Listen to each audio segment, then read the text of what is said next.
Hello, if you're new here, thank you and welcome to the channel. If you're returning, thank you and welcome back. A few years ago, I attended an event called Art Jam. It was hosted by one of the local community colleges in my area.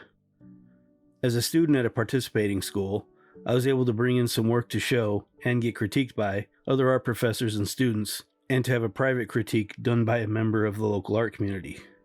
I showed 3 images to the general crowd and got some favorable feedback. However, the critique from the art community member, a local gallerist, was not so positive. This person was fixated on the fact that most of the photos did not conform to the rule of thirds composition technique. What was really weird was the one print he said followed the rule of thirds actually did not. He did not comment on the prints themselves, the color grading, the tonality, what he read into the images, or anything else. His actual words at the end were that my images, quote, aren't good enough, unquote, because of their nonconformity to the rule of thirds. Given the earlier positive and much more useful negative feedback, I was a little confused by the sudden and useless, mostly negative feedback. One of my own professors was there as well, and she was a little puzzled by what I told her. I was also a little angry because this gallerist refused to consider the images beyond the composition. That night I fired off a rather angry blog post regarding composition. It was a little cathartic. I think the thing that really helped put that experience in perspective was the information I found out later that day. This gallerist who was critiquing photography was actually a jewelry maker, and his experience with photography was as a member of local photography clubs. As someone who developed a bit of a thick skin while in the Air Force, I was also a little mad at myself for letting his words get to me. It did, however, set me on a path of studying composition. The word composition has many nuanced definitions. Under the fine arts rubric, it's simply defined as the organization or grouping of the different parts of a work of art so as to achieve a unified whole. It's a bit of a mouthful, but it is simple. Among the disciplines of fine art, composition is the one thing that is central to all of them. Its importance really can't be overstated. More than any component, it brings all the elements together to get the message of the piece across to the viewer.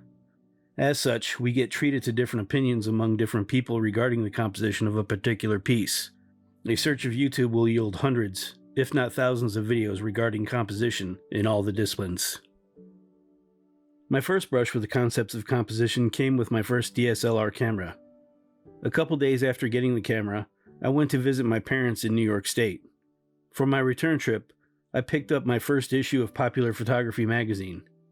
In it, I found a section dedicated to critiquing reader-submitted images. Both the images they critiqued were cropped by the magazine to adhere to something they called the rule of thirds. When I got home, I researched the rule of thirds to find out what it meant. Basically, you draw 2 lines horizontally and another 2 vertically, with the lines being equidistant from each other. Each intersection point was called a power position. You then place the subject along one of those lines, preferably with most of it over a power position. You could do this in camera or in post-process cropping. According to the magazine, if you followed this rule, you almost always had a good composition. When I took my first photography course, I followed the rule of thirds almost religiously. I started to notice, however, that not all those that strictly followed the rule were good compositions. Some were downright bad.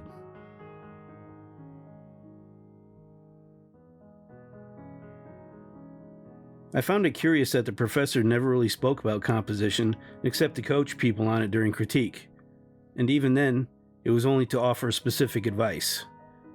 The rule of thirds was never mentioned. It was the same during the second course at the same school.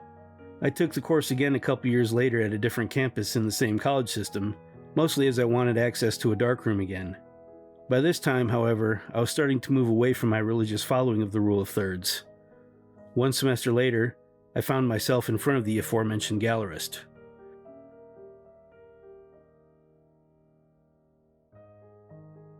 I entered the University of Houston in the following fall.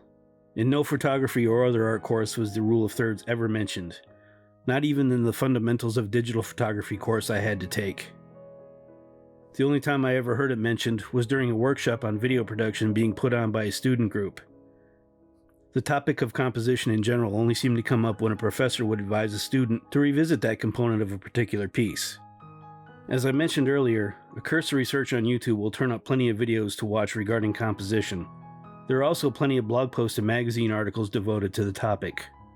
Lightroom and Photoshop even offer overlays to guide your composition as part of their respective crop tools.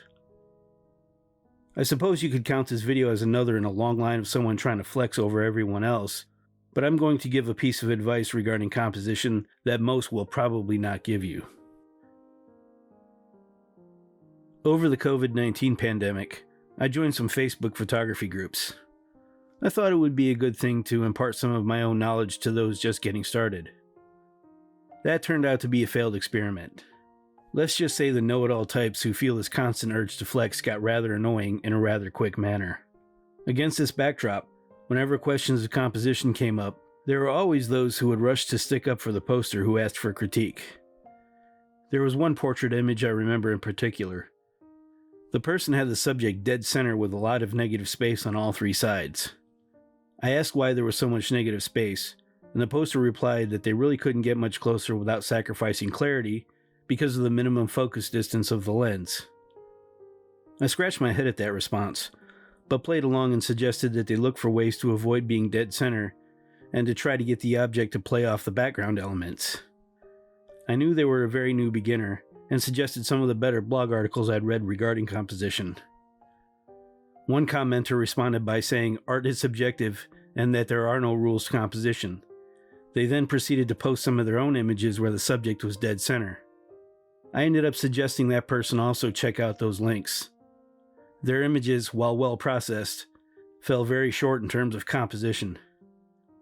I understand that kind of response isn't the best, but it is hard not to get a little snarky when somebody comes at you with that type of non-constructive comment. In another example, a beginner posted a head-on image of a competitive swimmer in the water. It was an effective image in how it conveyed the effort put forth by the athlete during competition. The only drawback was a large amount of negative space above the subject. It was negative space that didn't add to the overall image, and some could say it took something away. I mentioned this, and there were several others that came back with the art is subjective defense, and that there was nothing wrong with the negative space. Nobody offered a coherent response when I asked what the negative space added. Those responses I did get mostly doubled down on the art is subjective narrative. The original poster did thank me, and said this was something that would enter their thought process in the future, so I'll claim that tiny little victory. These examples I discussed give a look into the number of opinions there are regarding composition in actual practice. When I speak on composition, I always try to frame things as a suggested alternative, or I try to pose a question for the one receiving critique. Both methods are used, so he or she may think about different methods of executing an image in the future. I never say, do it this way. It's not my piece of art, and the other person needs to execute their own vision. I'm simply trying to provide new avenues in which they can explore that vision. The one question that always must be answered when composing an image is this: how does the subject interact with all the other elements in the frame? I realize that this isn't an easy question to answer, and it shouldn't be. The photographer needs to think about this when looking at each image, either through the viewfinder or camera screen, or on the computer. This question often leads to other questions that must also be answered. For example, what does this say if I crop the image on the screen so the pelican is on the left side instead of the right? Or will it work better if it is centered, either high or low?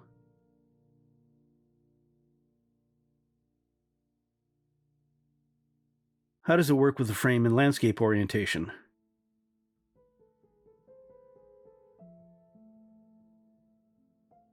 Should I just leave it in the original composition?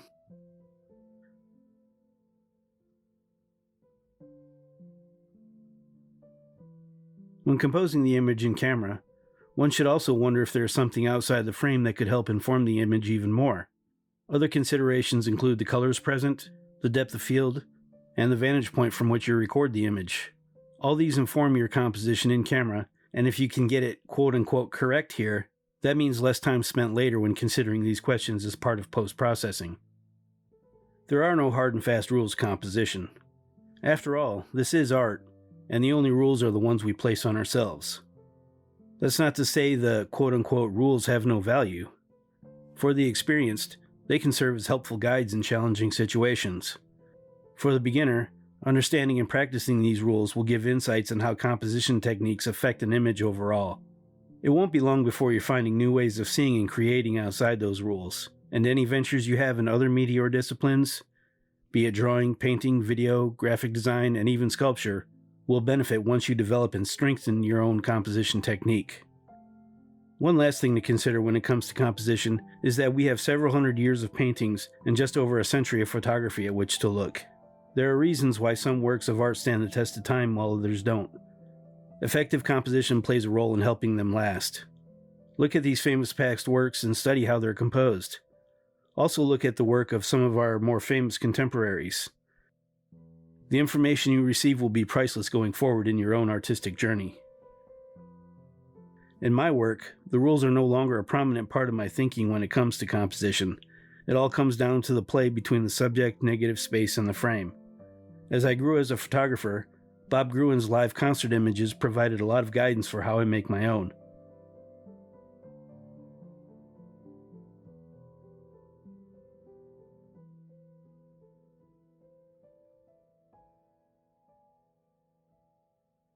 Now it's time for our featured artist. In this video, it's Adrienne Elise Myers. Adrienne was born in Houston, Texas, where she lived until she received her Bachelor's of Fine Arts in Photography and Digital Media from the University of Houston in 2015. From there, Adrienne spent time in Boston doing some post-baccalaureate work, and then earned her Master's of Fine Arts from the University of Chicago in 2018.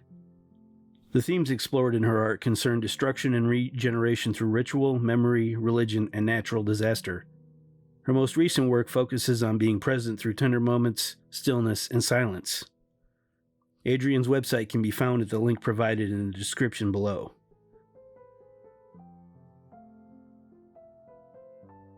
So what do you think? What are your thoughts on composition? Do you think the quote-unquote rules are helpful, especially to the younger or less experienced artists? Comment below and let's talk about some art. While you're at it, how did you feel about this video's featured artist?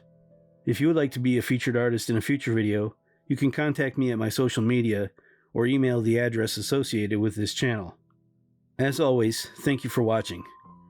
A share, like, and if I have earned it today, a subscription will go a long way toward this channel's growth, so I can continue to bring you more and better content. Don't forget to check out Adrienne's website to discover more of her fantastic paintings, and feel free to contact me via social media. We'll meet again soon. Thank you very much.